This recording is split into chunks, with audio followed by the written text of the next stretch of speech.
Today's episode is sponsored in part by Morgan Stanley, Revolve, and Spectrum. What should I do with my money from Morgan Stanley makes getting financial advice feel less intimidating. Search for What Should I Do With My Money in your podcast player. Revolve is my all-time favorite place to shop for my dream wardrobe. Head to revolve.com/goaldigger to shop my favorites and get 15% off your first order with the code GOALDIGGER. Spectrum Business keeps your business connected with reliable service you can count on. Visit spectrum.com/free for life to learn how you can get business internet free forever. As always, you can find all of our amazing deals in the show notes. Now, let's get into it. This episode is supported by What Should I Do With My Money from Morgan Stanley. Okay, can we just talk about how money is legitimately one of the hardest topics to bring up? Like, even when you think you have your stuff together, there's always this really weird awkwardness around it. That's why I am obsessed with this podcast. It actually makes money conversations feel approachable. I recently listened to an episode about affording multiple big life things at once, like a wedding, a house, and IVF, if they were all happening at the same time. And honestly, it hit home. So many people are wondering, can we actually have it all without sacrificing our sanity or our savings? What I love is that they bring in real experts who help break down these massive costs into actual doable steps. It's like having a money mentor in your ear who gets it. Search for What Should I Do With My Money in your podcast player. We'll also include a link in the show notes. Many thanks to What Should I Do With My Money and Morgan Stanley for their support. So, should you speak up about your beliefs as a business owner? Or do you stay silent? Let's go there. I know this thought and this question keeps a lot of us up at night. When do we speak? What do we say? What if we get it wrong? And honestly, I wrestle with it too. For years, I have tried to let my actions speak louder than my words, but lately I've been finding my voice in ways that feel more direct and meaningful to me. So here's what we're covering today: the real trade-offs of using your platform, how to discern what is actually yours to carry, why, quote, staying in your lane might mean something completely different than you think, and what does it look like to lead imperfectly while building bridges instead of walls. If you've been wrestling with when or how to speak up about the things that break your heart, this conversation is for you. Let's dive in. I'm Jenna Kutcher, and I help you trade hustle for purpose and build a business that gives you the life you actually want to live.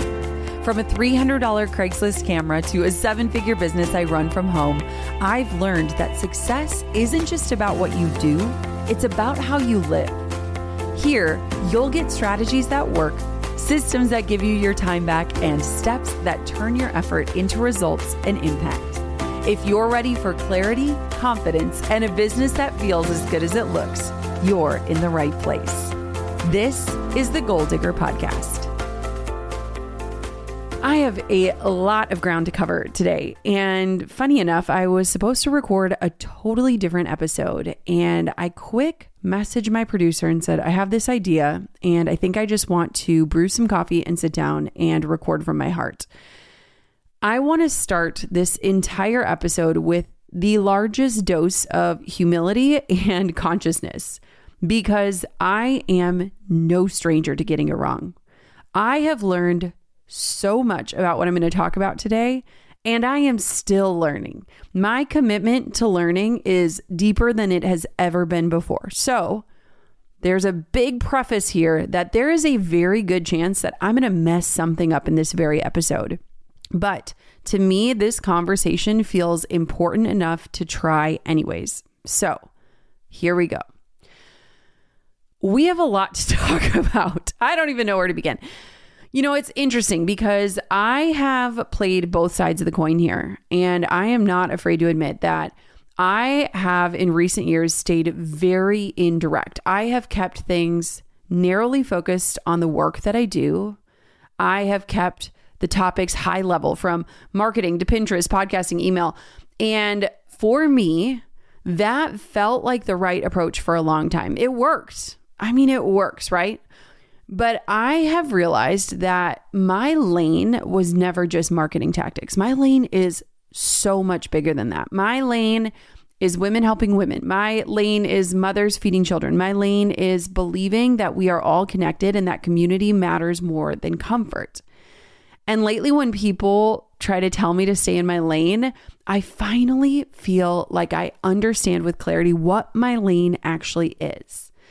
And I think that a lot of us, especially in the world that we're in today, are wrestling with how do we use our platforms? When do we speak up? What does our business actually stand for? What are our values and how do we share them in a way that doesn't create more separation in a world where we are already so separated in this divisive culture that makes us think that we are so different when in reality, I believe we are so much more alike than we are different. And so today, this is coming from the purest version of my heart, and I want to just share my own take. This is not meant to be prescriptive, meaning I am not telling you what you need to do. This is purely coming from my perspective. And I want to add an additional caveat here. One of the things I have gotten so wrong in the past is centering myself. It is something that innately I tend to do. And I think that it comes from an honest place of not wanting to tell people this is the only way, because I don't believe there's only one way to do anything. But I feel like my desire to center myself comes from this honest place of just saying, this is my story and this is what works for me. And I'm not going to tell you what you need to do. And I'm not going to tell you how it's going to feel for you. And so even though I am fearful that people might perceive this episode as me centering myself, this is the only way I know how to show up and speak authentically and from my heart on this topic that I'm feeling called to talk about. So let's first talk about the pros and the cons of speaking up. And when I'm talking about speaking up here, I am talking about the gamut of topics that exist in the world we are in, okay? We could be talking politics, we could be talking religion, we could be talking ideology, we could be talking theology, we could be talking about basically anything, okay? And so I want for you to listen to this through the lens of whatever speaking up means for you.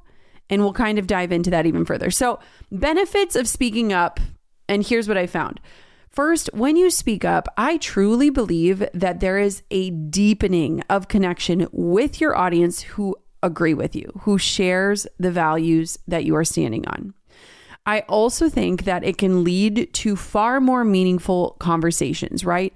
If we're talking about going deeper and not wider, I believe that if you are speaking up about things you care about, it leads to far deeper conversations. When you speak up, I also believe it builds your personal integrity. Like you don't feel like you have to compartmentalize who you are and what you believe and what you do. I think that you feel this sense of integration in a way that it is hard to ignore. Like it becomes contagious because people can feel that it is coming from the purest place of you. It also allows your business to reflect your full self. And this part is kind of where the coin starts to flip, right? Because I even recognize that in my small team of 10, we have a lot of shared values, but we also disagree on certain topics. And this is where the risks start to come into play. One of my fears is that I would not want any member of my team to feel unsafe or under attack or alone or isolated with their belief. That is something that scares me. Like I recognize that at the end of the day, my team shares the main values that really matter to me in the company, but on certain issues, they might not totally agree with me. And I am not only representing myself, I'm representing my company and my team. Another risk that I think a lot of people fear is losing followers, losing customers. I mean, I've had people ask for refunds after I've shared my opinion on something that is polarizing. Another fear, and something that I've worked through a lot, is just being misunderstood. Like your intention in sharing or the way that you are sharing could be misunderstood. And warning here, you're probably not going to get people who are dead set on misunderstanding you to suddenly understand you. There's also the risk of facing online backlash, intense criticism, cancel culture. And the final risk that I want to outline is just the emotional toll of navigating people's projections and their parasocial expectations of who you are and what you should talk about, right? So as you can see, I think that there are equal amounts of benefits to risks, and I see them, and what I shared doesn't even encompass the full picture of what that can look like. So first, I want to talk about something that I don't think we talk about enough, and that is that there is a spectrum of how you can show up and speak out. So I remember being in college and learning about covert marketing and overt marketing. So covert marketing is more subliminal marketing. It is more woven into the DNA of what you do and how you do it. So covert approaches could include like who you choose to interview or platform with your business or on your show.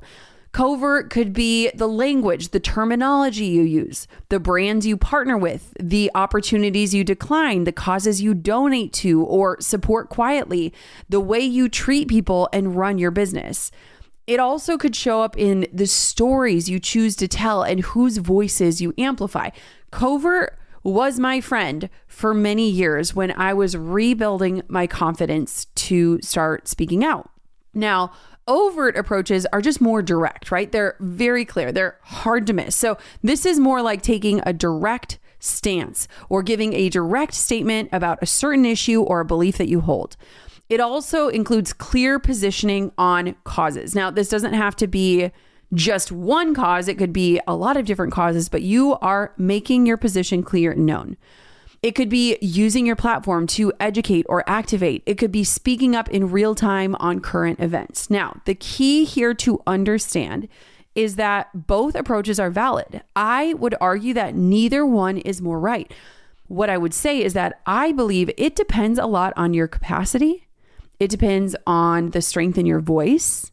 It depends on what feels authentic and not performative to you. And the cool thing here, and the invitation I want you to hear in this, is that you can move along this spectrum as you grow, as your confidence grows, as you are educated, as you learn more, as your stance changes. And so do not undermine the power of choosing a covert approach if that feels safer to you, because in many ways it is, and you're still able to stand for the things you believe in. It's just in a less direct way. And again, man, have I leaned on that for many, many years. So let's talk about the reality of public criticism, because honestly, I think that this is, well, I'll speak for myself. This was probably my greatest fear. So back in 2020, I walked through what I would consider the ickiest, darkest corners of the internet in terms of cancel culture and criticism. And let me just tell you right now, I have never been perfect. Oh, Lord.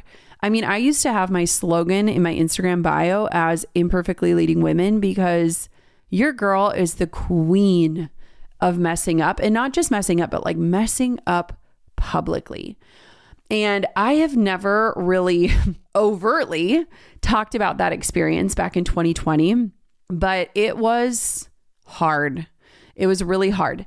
And I had so much learning to do through that experience. And it also created a severe trauma response within my body. Like, if you've ever read the book, The Body Keeps Score, there is a certain response in my body that activates when I start to feel like I am being publicly attacked. And it's something that I share not in any way as a woe is me, but as just an informative piece of what can happen if you have ever been bullied online, or if you have ever gone through a cancellation, or if you've ever been called in to learn something new.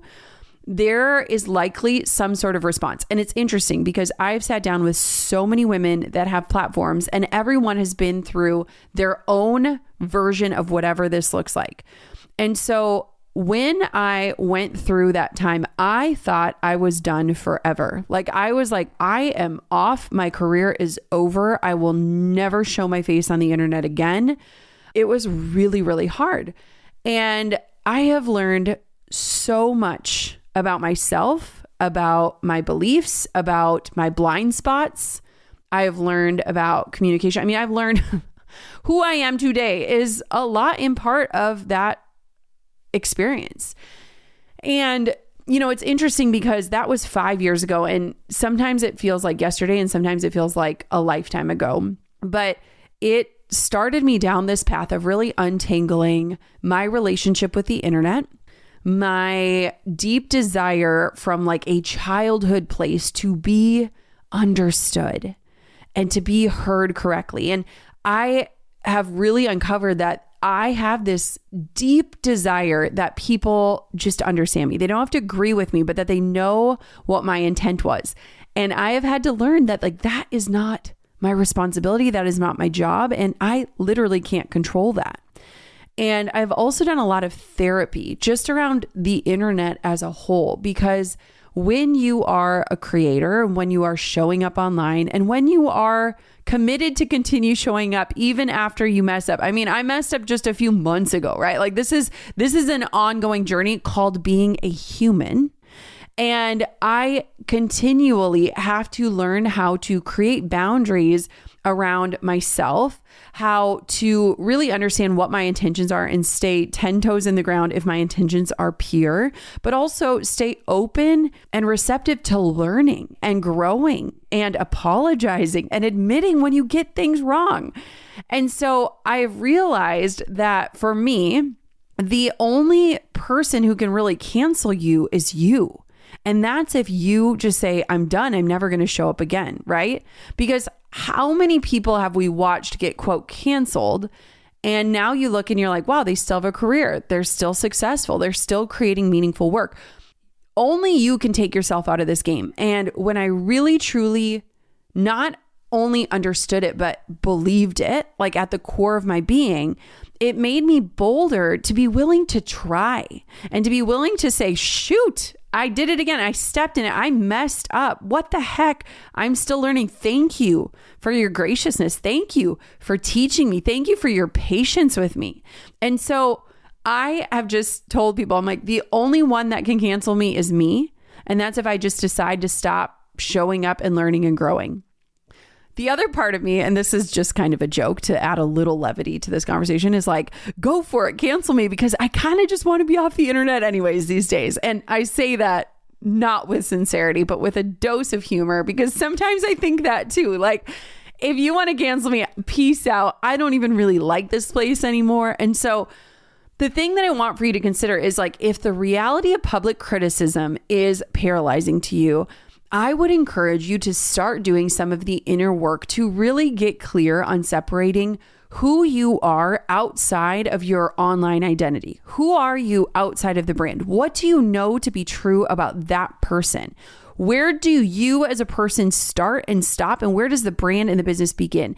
And once you start to separate those things, you start to realize, I was on a therapy call a couple months ago, and I was talking to my therapist, and I was holding up my right hand and I was talking about the internet. And I was like, you know what? This place, it just feels like an energy suck. It feels like a black hole. It feels confusing. It feels negative.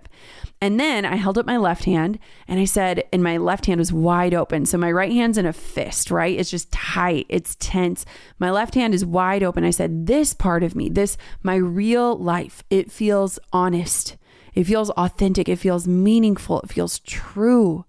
And she said, I want for you to look at your body right now and just that language. And I want for you to see like that separation that exists, right?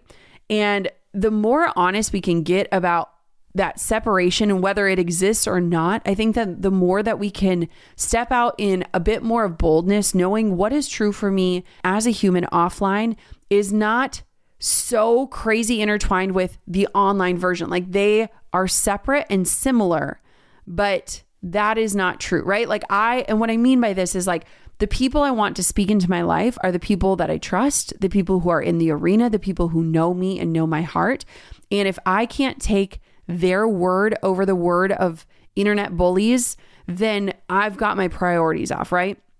The final piece on this public criticism before I move on is just, I think that cancel culture at its core is not the most helpful approach. Now, I get it. There are circumstances that feel like you can't go back from it, but there is the ability to be called in and to be shown a different way and to be educated. Now, I'm not saying that it is your job to spend your energy and your breath educating someone, but I am saying that if we truly want someone to change or to see where they might be wrong, calling somebody in versus call out or cancel culture is the way that I would want to approach it. I want to be a bridge builder. I do not want to add more division, more divisiveness, more hatred.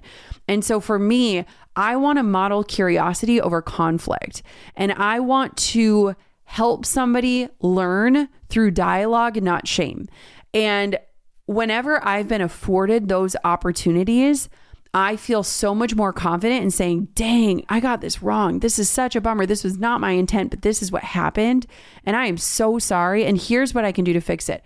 When you are getting attacked and you start to feel guilt and shame, it is a much different position to be in that feels paralyzing, where you don't want to say anything because you're going to say the wrong thing, right? And so I just want to say, if you're ever in a position where you see something and you feel like you can call somebody in, that would be my personal approach. And again, this is not prescriptive. This is my perspective. Okay.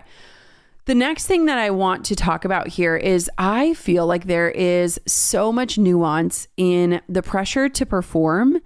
And there's also this culture where people are almost demanding that others speak up about something. Even just today, I saw somebody tag somebody else and said, I wish this person would speak up about this. Here's what I want to say. It is not helpful to demand that every person speaks up on every single issue. When someone is pressured into speaking, that is where performative activism lives, okay? When somebody feels like they just have to say something because people are demanding that they say something, that is purely performative, and you can feel it, right? Like, you've seen it, you can feel it. It's not genuine. It is usually a watered down version. It's not clear. And so I want to just remind you right now, like, if you are someone who's staying quiet or you're watching someone stay quiet, people do have legitimate reasons for staying quiet. It could be safety. It could be capacity, expertise, personal circumstances. I'm not saying this to let people off of the hook, okay? I'm not saying this as like nobody should say anything because we all have these things. But people have different risk tolerances, right? Just like in investing. Some people are really conservative. Some people are like, take it and run. Let's see what happens. And the same goes when it comes to speaking up in activism. People have their own reasons, right? And I feel like we've gotten into this really interesting environment where it almost feels like every person with a platform is expected to comment on every world event, right? It's like, if we were to pause our businesses every time something horrific happened in our country or in the world, we would never have a business. We wouldn't be profitable, right?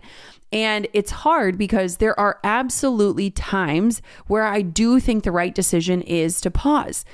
But I also see that there is so much power in continuing to show up, to serve and to generate income that can then be funneled into these causes, right? So both things can be true.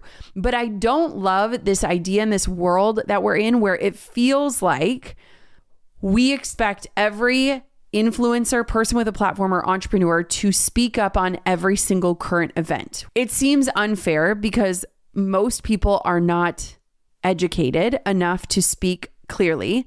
Most people would be adding to the noise or the confusion. And it also takes us away from the work that we're hopefully doing that will impact the things we care about, either overtly or covertly, right? And so I think that there has to be an internal wisdom within you in terms of discerning what is truly mine to carry. What is breaking my heart that I care enough to pause and to speak out or to add to the conversation versus what is just more noise or external pressure that's turning into performance. And I think the key question here is what breaks your heart so deeply that staying silent costs you more than speaking up? That's a question I've been asking myself so much lately. And I think that is the question that has propelled me to be more bold in my stances. Okay, it is officially that time of year. And if you run a business, you know the holiday rush is no joke. I've done more Black Fridays than I can count at this point, and let me tell you, orders at 2 a.m., inventory updates, refreshing my site, hoping it can keep up. It never stops being intense. That is exactly why I use Shopify. It keeps everything running smoothly when things get their craziest. Shopify is the commerce platform behind millions of businesses around the world and 10% of all e-commerce in the US, from household names to entrepreneurs who will be participating in their first Black Friday Cyber Monday this year. They've got ready-to-use templates, AI tools, and support available 24/7 so that selling stays simple even during the peak madness. And ShopPay's quick checkout, well, it's a game changer. It means way fewer abandoned carts and way more happy customers. This Black Friday, join the thousands of new entrepreneurs hearing for the first time with Shopify. Sign up for your free trial today at shopify.com/goaldigger. That's shopify.com/goaldigger. Go to shopify.com/goaldigger and make this Black Friday one to remember. A few months ago, I got my colors done and I learned that your girl is an autumn, which means out with the black and in with the brown. I have been rebuilding a capsule wardrobe lately, and my all-time favorite place to shop is Revolve. They add new products daily and you can sort by color and size and even build out wish lists. I recently got these brown Autry sneakers that I am obsessed with, and I snagged this suede bag that I couldn't stop eyeing for fall. Plus, they have inclusive sizing and constant new arrivals, which means there's always something that can fit your life and your style. Whether it's a weekend away, a big night out, or just a little style refresh, your dream wardrobe is just one click away. Head to revolve.com/goaldigger, shop my edit, and take 15% off your first order with the code GOALDIGGER. Fast 2-day shipping, easy returns. It's literally the only place you need to shop from. That's revolve.com/goaldigger to shop my favorites and get 15% off your first order using the code GOALDIGGER. Offer ends December 14th, so happy shopping. So let's go to my next point. Activism isn't just online. I think we are deeply in need of a critical reframe here. We have become this world that is so show and tell, right? It's like, show me what you're doing. Tell me about how you are helping. Online activism is one place to show up. It's a beautiful place to show up, right? But it is not the only one, and it shouldn't be held at a different standard than other forms of activism. You need to stay active in the causes you care about, in the ways that don't make you shut down or go numb. For a lot of people, online activism is way more scary than activism in real life, because they know that the backlash could come, and that backlash could shut them down fully or make them just stop. And so to me, real world action matters. How are you volunteering? How are you showing up in your community? How are you in direct service of others? How are you advocating for people? How are you using your profits and putting them towards causes that you support? And so I just want to remind people here that while activism is a beautiful thing to have happening on the internet, it is not the only way to make a difference. Protecting your nervous system and your capacity is part of sustainable activism, and we do not talk about this enough. The internet can literally make us feel crazy. It can trigger us in about 2 seconds. We can feel overwhelmed. We open up our phones and we don't know what is going to be served to us from the buffet of the algorithm, right? We could see one post and it could just immediately shut us down.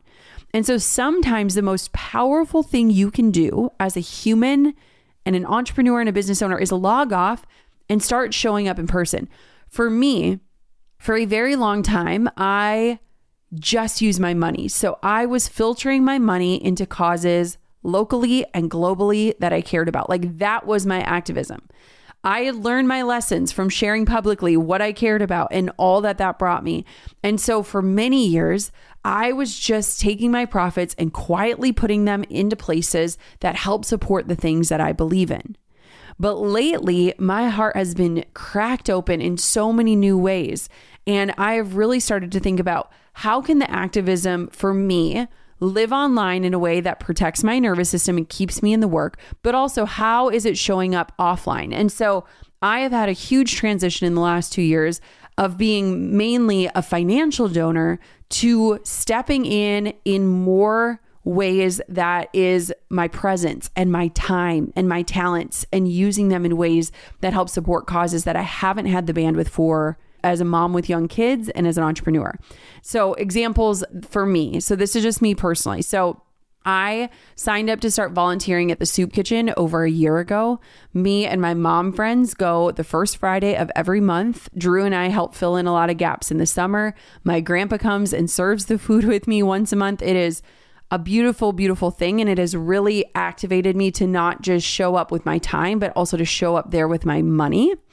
I joined Moms Demand Action. So I joined our local chapter and got super involved. I was on a call with a senator. This is a nonpartisan organization that is asking for better gun laws in America.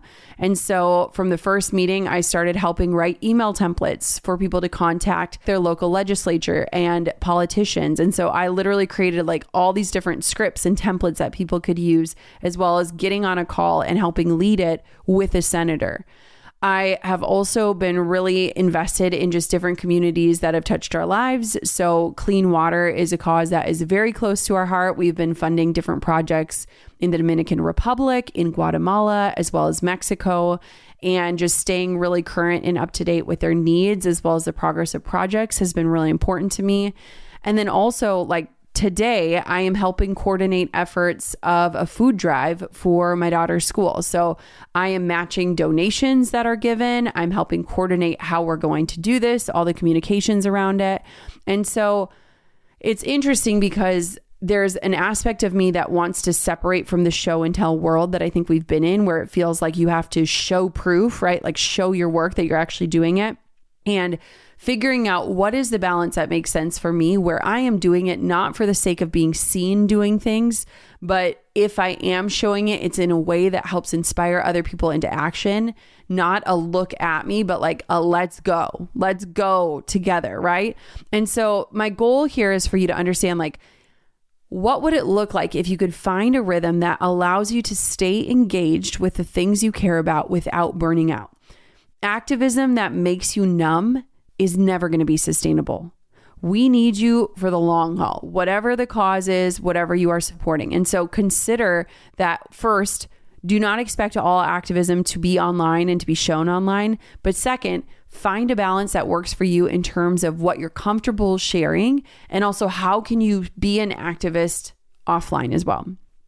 So one of the things that I think is really interesting, and I honestly think it's a belief that I inherited that I am now shedding, is that as business owners, we should stay in our lane, quote unquote, right? Like, how many times have we been told that? In fact, as I'm saying those words, I remember creating a print for my print shop back when I did watercolor that said, stay in your lane. And when I created that, it was more so like, stop looking at what everyone else is doing and just like stay in your lane. But I also think that that phrase has been used to put people in their place and to keep them silent. When I really think of the objective of somebody telling you to stay in your lane, it is that they are likely not benefiting from what you are sharing or the way that you're showing up. And so this for me has been probably the greatest piece of my evolution, one of the greatest learnings and unlearnings as of late for myself. And I've really had to separate myself and realize that, like, my lane isn't just marketing or business expertise. My quote lane is my values. It's my mission. It's the deeper why behind the work that I do. And when I really started to connect the dots, and I'm like, I want to teach women to live full lives and experience the fullness of life because they have a business that is sustainable and that doesn't take over their life, but gives them their life back. What does that lead back to? It leads to freedom. If I want freedom for women, I want freedom for all women. My lane is women helping women. My lane is mothers feeding children. My lane is women healing the world. And dang, we're freaking tired from doing all this work. But honestly, I really just believe that right now, women will be the healers. I mean, we always have been. We have been the ones that have been erased from history.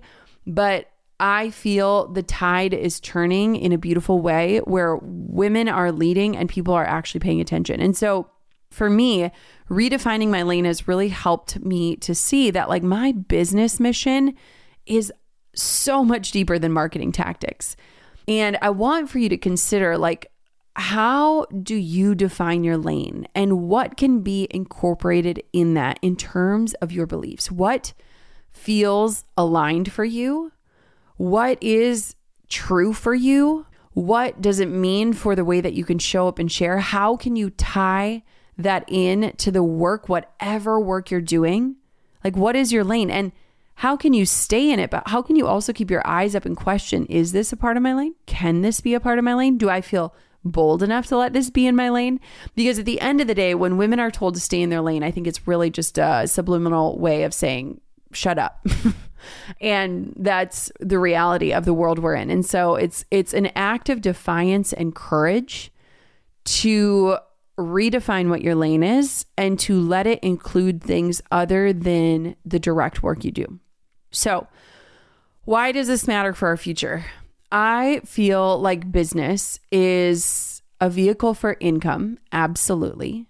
But I also feel like it is a massive vehicle for impact.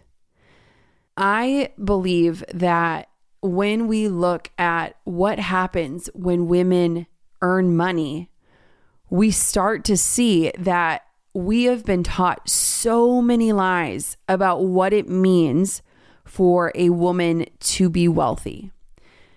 I recently did a post about the real reason why I want women to get rich. And what was interesting is that I know that post made people feel uncomfortable, but I've really been understanding what is the core of my why.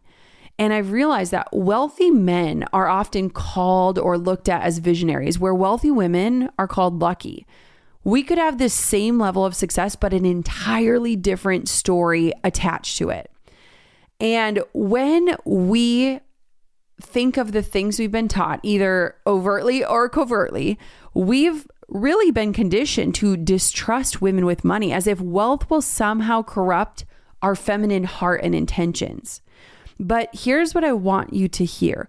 Wealthy women aren't the villains of this story. I believe that wealthy women are the ones rewriting the ending. There is data that tells this story so well. When women control wealth, 90% of the wealth flows back to families and communities, where our counterparts, men, reinvest 35%. This is not an attack on men. This is just the data, the reality of that. And what I think is so important to learn and understand is that women don't just accumulate wealth, we circulate it. The difference that we offer reshapes entire economies. Like rich women, they build tables, not towers. We pool our resources. We weave communities. We lift others as we rise. And money gives women what we have been denied for centuries, which is the power of choice. And with the power of choice comes true freedom. There's choice to leave what diminishes us. There's choice to fund what matters. There's choice to create what the world needs. From villages to boardrooms, wealthy women become bridges who expand possibility for everyone. The world has enough women whispering about their dreams. It needs more women building them boldly. This is what I care about. And when I started to get very honest about why I want more women to be wealthy, it really started to illuminate that we have a responsibility to steward our money and our platforms well. For me, I have been thinking a lot through the lens of motherhood, especially as I have very impressionable children, and I want them to see the power of community and that we are not isolated and that we are not unable to help and step up. And for me, motherhood has illuminated what I truly care about, like my 10 toes on the ground issues, the things that I will go to bed at night knowing fully well, even if I'm misunderstood, I stand behind this belief in this value. And I think that we are living in the craziest time where our legacies are literally being documented by us. Someday in the future, someone that loves you or that you love could be looking back on what you share, what you posted, what you believe to be true, and they will see it reflected back to them. They will see the causes you cared about enough to speak about. They will see the times you stayed silent. And as long as you feel clear and good about how you are showing up, that's really all you can ask. But for me, thinking that my daughters are going to be learning about these issues that are happening in our own nation as well as globally, and if they were to look back and see that I wasn't even talking about them or acknowledging them or addressing them or doing anything, who are they to think that they need to step up, right? And so for me, it's like I have been given this amazing platform. Yes, I have worked really hard for it, but I've also been given it. And I want to steward it well. I want to use it to make true impact and change. And I feel comfortable in the shrinking of that platform if it means that I am standing 10 toes on the ground for the things that I will go to bat for. I want my daughters to see that I didn't just teach people how to grow on Pinterest. I showed them what it looks like and I modeled what it means to show up and be a leader and heck, even be willing to make mistakes and learn in public. Years ago, Drew and I took a month-long trip to Maui. It was our first real break in a really long time, and we booked to stay through Airbnb. And that experience changed something for us. The place we stayed in felt so thoughtful and welcoming, like every little detail had been prepared with care. That trip inspired us to start hosting so we could create that same feeling for others. Fast forward to today, hosting our properties on Airbnb with my husband has become this unexpected project that we truly love doing together. Drew handles the logistics, coordinating our cleaner, tracking expenses, making sure everything's in working order, and I take care of guest communication. I love checking in with people and offering recommendations. It has been so rewarding welcoming travelers from all over, and our photo guest book is filled with the sweetest messages. It's also been such a smart move for our family because when we're not using the space, it earns a little extra income. Your home might be worth more than you think. Find out how much at airbnb.com/host.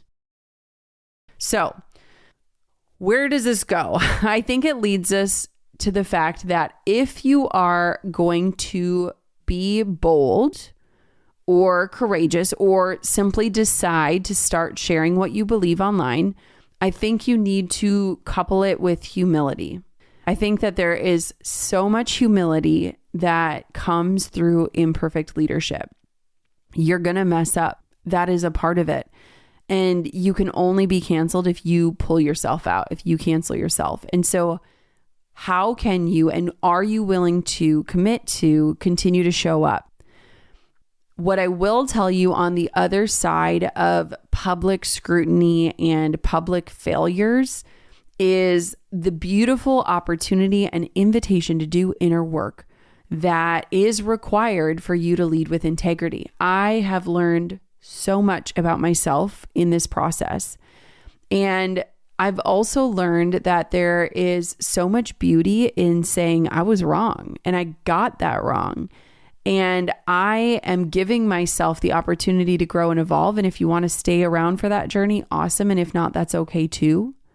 But you have to give yourself permission. And I mean like honest permission to be imperfect, to be a human, to be a humble leader, because there is so much importance in staying curious, staying humble, taking a piece of humble pie and helping yourself stay regulated so that you're not ever reacting from a place of trauma or a trigger. You're reacting from a consciousness that is so much bigger than yourself and that allows you to actually learn as you move forward. So here's my encouragement for you. I do not have the answers on this, right? I think we are walking through unprecedented times and we are all figuring this out for ourselves. I think a lot of us feel pressure to speak up more, but we feel scared of what can happen. And so here's what I want for you to consider. What are the issues that genuinely break your heart? Not what do you think you should care about, but like what are the things that keep you up at night? What are the things that you can't stop thinking about? And how can you look for ways to speak up that align with your voice and your values, whether covert, overt, or somewhere in between? Like, what does that look like for you? What is your comfort level? How can you start to grow your confidence around that? And what does that look like both online and offline? I want for you to really, really consider, this is like my biggest ask. How can you show up beyond the internet? What does that look like? What does advocacy look like in your everyday life? Whether it is going through the Starbucks drive-through and leaving an extra tip, or smiling for a stranger, or donating to your food pantry, or attending that meeting to learn more about a cause. Like, what does true advocacy look like? And how can you invite others into that advocacy journey, not only to hold you accountable, but to grow the awareness and the action around the causes you care about? Where are there opportunities for you to lead with intention and reflection, not division or anger? There is enough division and anger out there, right? The world is divided. But if we can approach life with this belief that we are far more alike than we are different, and that we likely care about the same things, even if we don't think we should follow the same path to get there, how can we lead with intention and reflection and not look for opportunities to create more division? Like, what does it look like for us to be bridge builders in this world? Remember, you can build bridges while standing firmly in your truth. You can do that. I feel like I'm proof of that. Okay. And it doesn't mean you're not going to stand in the fire. You still will, just a little bit, but it's going to burn a lot less. And the final piece of this is I want for you to consider, where are there areas in your life where you maybe need to evolve? Like, what does it look like to give yourself permission to evolve? I was recently with someone named Kathy, and she kept saying, you can choose and re-choose. And I feel like I have been afforded the opportunity to continue to choose and re-choose, to see where I was blinded, to understand that I didn't get the complexity of things, to be honest and apologetic in the spaces and places where I got things wrong. But I also had to give myself permission to let go of the past beliefs and things that were no longer serving me, and to say, I am giving myself permission to evolve and change. Change is a beautiful sign of growth, in my opinion. And so your voice can change and grow just as you do. And to me, I will say that is not weakness. That is pure, unfiltered wisdom. Like, that is the beautiful gift of life, right? And so you can choose and re-choose. You can evolve and change. As you sign off today, I know that the internet is a place, when I think of me telling my therapist with my fists closed, just describing, this is how it feels. It feels dark. It feels draining. It feels exhausting. It does. It feels all of those things. But I want to encourage you today to ensure that you are not creating echo chambers by immediately unfollowing anyone who disagrees with you. I want to make sure that you are trying in a safe and reasonable and informed way to open the scope of influence, to try to understand other people's sides and opinions. And this goes every which way, okay? Because what happens is we are being dangerously fed content thanks to algorithms that feed us what we already believe to be true, which means that in this world, it is so easy to question, how the heck could anybody disagree with this? I don't understand how anyone could see this differently.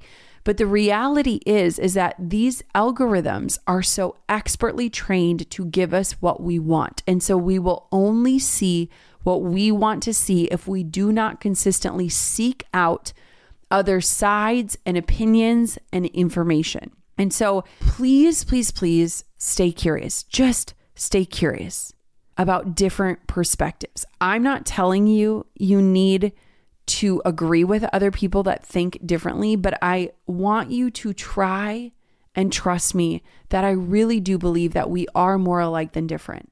And so how can you stay curious about different perspectives in a way that won't shut you down?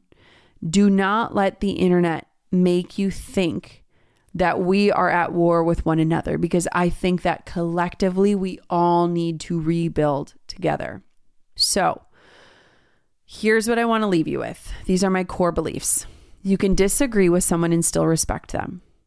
You can speak up about something without tearing others down. You can lead a business that doesn't shy away from the things that matter to you. You can truly encompass this belief that community matters more than comfort. And you can honor the fact that individual success without collective care isn't actually success and it's not sustainable. And so my goal for this community is to lead with reflection and inspiration, not anger and division, and to raise up a whole collective of bridge builders in a world that has so many walls. You do not have to do it all online. I want for you to start considering, where can you show up and sustain it? Where does it actually feel real and visceral to you? Where does it keep your heart soft instead of hardened? And how can you do more of those things? And here's what I want you to remember. You don't have to be loud to be powerful. You just have to be honest. So find the issues that break your heart, the ones that you can't look away from, and let them compel you into leadership, not just action. Lead with intention and integrity, even when it's imperfect. Your voice will grow and evolve as you do. Your confidence will grow. I've seen it in myself, and I know I could see it in you. I didn't build a business teaching women sustainable lives just to stay quiet when their neighbors are going through obstacles, when their neighbors can't do things like feed their families. And if you believe women can change the world by showing up for each other, awesome. Let's get to work, okay? So stay curious, stay humble, stay human. I hope that this episode maybe just echoes some of the questions you've been asking yourself, or some of the curiosities you have about showing up publicly when the world feels so divided. And I would love to hear what you think about this episode. This is literally just a download coming straight from my heart and straight into the microphone. So thank you so much for tuning in to this episode. Thank you so much for being here, both on the podcast and online. And until next time, gold diggers, keep on digging your biggest goals. And don't forget that it's okay to stand up for what you believe in. And I'll see you inside of the next episode.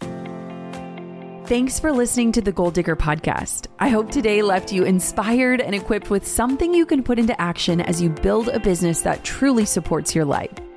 If this episode resonated with you, here's how you can help the show reach even more entrepreneurs.